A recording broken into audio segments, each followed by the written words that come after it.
Hey, I'm Emily and I'm participating in This Is My Brave, Philadelphia.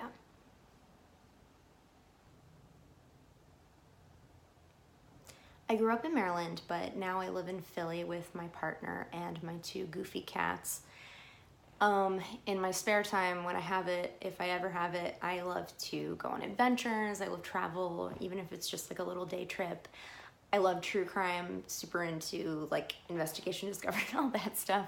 And I'm obsessed with books. I have like shelves and shelves of books. So that's pretty much what I fill my time with when I'm not working my survival job or acting.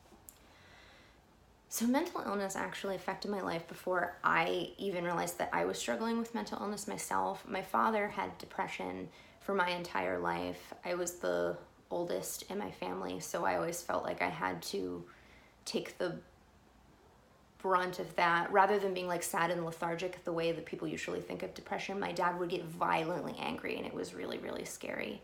So having no sense of how to manage emotion in a healthy way and approach conflict in a healthy way, that in and of itself was really hard. And then as I began to struggle myself with PTSD from that and anxiety and depression, which led to disordered eating and all of that, it seeped into every corner of my life. And so on top of trying to figure out what was going on with me, I had to worry about whether or not I was going to grow up to be my dad. And I didn't want to treat people the way that I had seen him treat people. I had a lot of reasons for wanting to do This Is My Brave. For one, because I do act, I love what I do, but I'm often the last thing to get added to the equation. I don't get to write and be a part of that creative process. So I was excited about the idea of performing my own piece that I had created from the jump. So that I found very exciting. And then of course the whole aspect of just getting comfortable with and normalizing and removing that stigma from mental illness, I think is so important. And This Is My Brave is an environment in which people can feel safe sharing those things. And it feels good to get that off your shoulders. And it also, if you're sitting in that audience and you're struggling with the same thing, it can be really good to just hear that you're not alone. For a long time, it was hard for me to stay mentally healthy because I didn't have a reason to, or I didn't feel like I did.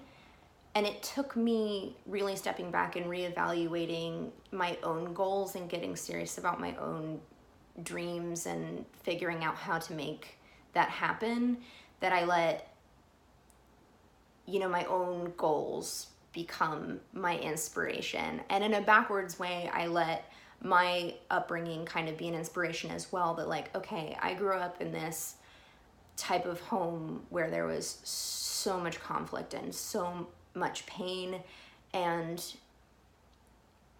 in a weird way that inspires me to create a home and a family of my own where that doesn't happen.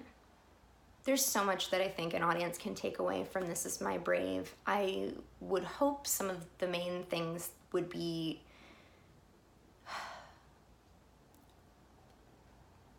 well, first off, an appreciation for how different each of our individual experiences is. Just because some of us have similar mental illnesses, they all can manifest very differently, and each of us has our own unique experiences, and mental illness can be very nuanced. And I think that,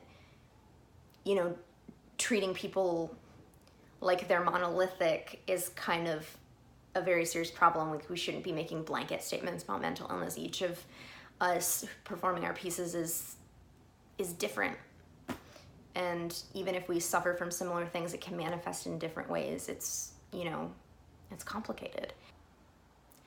I would also hope the audience would leave This Is My Brave realizing, if they didn't already know, that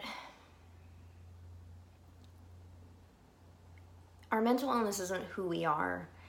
Our mental illness doesn't make us less.